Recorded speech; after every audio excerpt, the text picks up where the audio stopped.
April 18, 2025 ಒಂದು ವರ್ಷ ಆಯಿತು.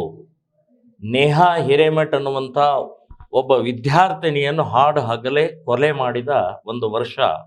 ಶ್ರೀರಾಮ್ ಸೇನೆ ಸಂಘಟನೆ ನಾವು ವಾರ್ಷಿಕ ಶ್ರದ್ಧಾಂಜಲಿ ಮತ್ತು ಕೋರ್ಟು, ಪೊಲೀಸ್ ಸ್ಟೇಷನ್ನು ಮತ್ತು ರಾಜಕಾರಣಿಗಳಿಗೆ ಒಂದು ಎಚ್ಚರಿಕೆ ಕೊಡೋಗೋಸ್ಕರ ಒಂದು ವರ್ಷ ಆದರೂ ಕೂಡ ಯಾವುದೇ ಪ್ರಕ್ರಿಯೆ ಆಗದೇ ಇರುವಂಥದ್ದು ಇದು ಅತ್ಯಂತ ಗಂಭೀರವಾದಂಥದ್ದು.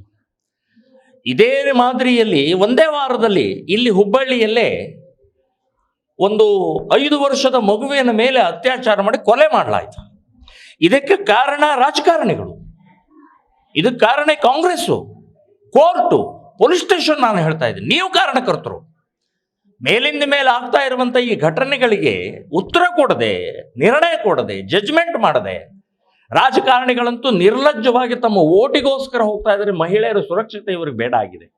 ಸೊ ಇಂಥ ಹಿನ್ನೆಲೆಯಲ್ಲಿ ಇವತ್ತು ಕೋರ್ಟ್ ವಿಫಲ ಆಗಿದೆ, ಪೊಲೀಸ್ ಸ್ಟೇಷನ್ ವಿಫಲ ಆಗಿದೆ, ರಾಜಕಾರಣಿಗಳು ವಿಫಲ ಆಗಿದ್ದರಿಂದ ಶ್ರೀರಾಮ್ ಸೇನೆ ಸಂಘಟನೆಯಿಂದ 1,000 ಮಹಿಳೆಯರಿಗೆ ನೇಹಾ ಹಿರೇಮಠನ ವಾರ್ಷಿಕ ಶ್ರದ್ಧಾಂಜಲಿ ದಿನ ತ್ರಿಶೂಲ ದೀಕ್ಷವನ್ನು ನಾವು ಕೊಡ್ತಾ ಇದ್ದೀವಿ. ಒಂದು ಸಾಂಕೇತಿಕವಾದಂಥ ಅವರಲ್ಲಿ ಧೈರ್ಯ, ಸ್ಥೈರ್ಯ ಮೂಡಿಸೋಗೋಸ್ಕರ, ಹಿಂದೂ ಮಹಿಳೆಯರ ಸುರಕ್ಷತೆಗೋಸ್ಕರ, ಸ್ವಾಭಿಮಾನಗೋಸ್ಕರ. ಇನ್ನು ಮುಂದಿನ ದಿನಗಳಲ್ಲಿ ಈ ರೀತಿಯ ಘಟನೆಗಳಾದರೆ ಇದೇ ತ್ರಿಶೂಲಿನಿಂದ ನೀವು ಉತ್ತರ ಕೊಡಬೇಕು ಅಂತನ್ನುವಂಥ ದೃಷ್ಟಿಕೋನದಿಂದಲೇ ನಾವು ಇವತ್ತು ಇದನ್ನು ಆಚರಣೆಯನ್ನು ಮಾಡ್ತಾರೆ. ನೇಹಾ ಹಿರೇಮಠ್ ಪ್ರಕರಣದಲ್ಲೇ ಅಕಸ್ಮಾತ್ ಅಲ್ಲಿ ಸಂದರ್ಭದಲ್ಲೇ ಎನ್ಕೌಂಟರ್ ಮಾಡಿದ್ರೆ ಈ ಮಗು ಉಳಿತಿತ್ತು. ಅಷ್ಟೇ ಅಲ್ಲ, ಅಂಜಲಿ ಉಳಿತಿದ್ಲು. ಈ ರೀತಿ 18 ಘಟನೆಗಳು ಇದೇ ಜಿಲ್ಲೆಯಲ್ಲಿ ಆದಂತಹದ್ದು. ಆ ಹೆಣ್ಣು ಮಕ್ಕಳು ಉಳಿತಿದ್ರು.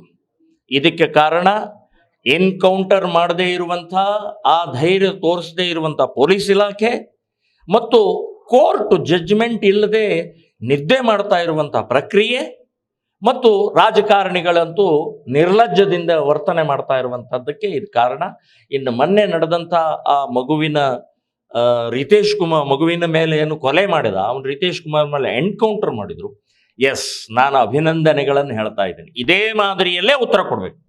ಕೋರ್ಟು ಜೈಲು ಹೋಗೋ ಅವಶ್ಯಕತೆನೇ ಇಲ್ಲ. ಉತ್ತರ ಆನ್ ದಿ ಸ್ಪಾಟ್ ಆಗಬೇಕು ಅಂತನ್ನುವಂಥದ್ದು ಈಗ ಇಡೀ ಜನಮಾನಸದಲ್ಲಿ ಎಲ್ಲರೂ ಕೂಡ ಅಭಿನಂದನೆಗಳನ್ನು ಹೇಳ್ತಾ ಇದ್ದಾರೆ. ಇದರ ಅರ್ಥ ಜನರಿಗೂ ಬೇಕಾಗಿದೆ ಅಂತ.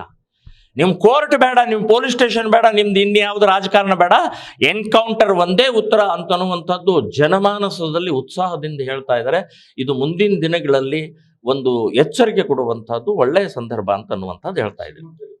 ಶಿವಮೊಗ್ಗ ನಗರದಲ್ಲಿ ಇತ್ತೀಚೆಗೆ ಅಂದರೆ 2 ದಿನದ ಹಿಂದೆ ಯಾವುದೋ ಒಂದು ಪರೀಕ್ಷೆ ಸಮಯದಲ್ಲಿ ಪ್ರತಿಯೊಂದು ಪರೀಕ್ಷೆ ಚೆಕ್ ಮಾಡಬೇಕಾದ್ರೆ ಜನಿವಾರವನ್ನು ತೆಗೆಸಿ ಕಸದ ಬುಟ್ಟಿಯೊಳಗೆ ಎಸೆದಿದ್ದು ಅತ್ಯಂತ ಅಕ್ಷಮ್ಯ ಅಪರಾಧ. ಯಾರ ಕೃತ್ಯವನ್ನು ಮಾಡಿದ್ದಾರೆ ಅವರಿಬ್ಬರನ್ನು ಸಸ್ಪೆಂಡ್ ಮಾಡಬೇಕು, ಮನೆಗೆ ಕಳಿಸ್ಬೇಕು. ನಾಳೆ ಇದೊಂದು ಸಾಂಸ್ಕೃತಿಕವಾದಂಥ, ಒಂದು ಆಧ್ಯಾತ್ಮಿಕವಾದಂಥ ಒಂದು ಸಂಕೇತ ರೀ, ದಾರ ಅಲ್ಲದು, ಉಡುದಾರ ಅಥವಾ ಇವೆಲ್ಲ ಒಂದು ಸಂಕೇತ ಇದೆ, ಧಾರ್ಮಿಕ ಸಂಕೇತಗಳಿದ್ದಾವೆ. ಅದನ್ನು ನೀವು ಸಂಪ್ರದಾಯವನ್ನು ನೀವು ಹಾಳು ಮಾಡ್ತೀರಿ. ಸೊ ಇದು ಬಹಳ ದೊಡ್ಡ ಪ್ರಮಾಣದಲ್ಲಿ ಇದಕ್ಕೆ ಕಾಂಗ್ರೆಸ್ಸಿನ ನಾಸ್ತಿಕವಾದ, ಕಾಂಗ್ರೆಸ್ಸಿನ ಕಮ್ಯುನಿಸ್ಟ್ ವಿಚಾರಧಾರೆ ಇದು ಇವತ್ತು ಈ ಕೆಲವೊಂದು ಸರ್ಕಾರಿ ಯಂತ್ರದಲ್ಲಿ ಹೊಕ್ಕಿದೆ.